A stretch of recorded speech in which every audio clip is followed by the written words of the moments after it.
Iva Dimitrijević rođena je 30.9.2000. godine. Svoje muzičko školovanje je započela sa 8 godina u muzičkoj školi Stanković u klasi profesorke Staše Mirković. Kasnije prelazi u klasu profesorke Ivane Pejoske. Akademiju umetnosti u Novom Sadu, studije harfe, upisuje 2017. godine. 2 godine pre svoje generacije u klasi profesorice Staše Mirković i više stručne saradnice Mine Momčilović-Belić. Odličan je student sa najvišim ocenama. Nagrada Mali princ je za mene velika čast i priznanje za moj dosadašnji rad i moje dosadašnje uspehe. I s obzirom na to kako su umetnici pre mene dobijali, mi daje novu motivaciju za moj dalji umetnički rad, da budem inovativnija i da se još više trudim i da budem još kreativnija. Tokom svog školovanja takmičila se na najprestižnijim takmičenjima i pohađala master radionice eminentnih muzičara u zemlji i inostranstvu. Osvojila je 23 nagrade na nacionalnim i internacionalnim takmičenjima, od kojih je 11 prvih nagrada.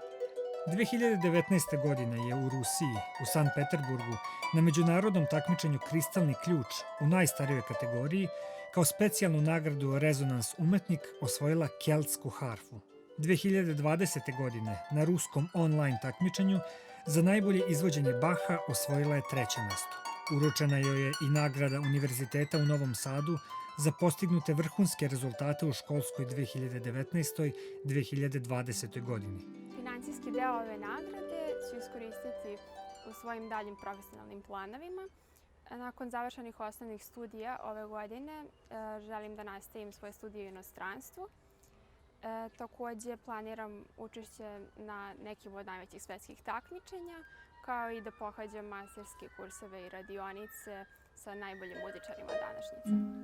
Nastupala je u brojnim eminentnim salama u zemlji i inostranstvu, od kojih izdvaja veliku scenu kamerne opere u Sankt Peterburgu u Rusiji, svečanu salu Akademije umetnosti u Kosenci, Italija, zadužbina Ilije Mkolarca i malu scenu Narodnog pozorišta i Ulus.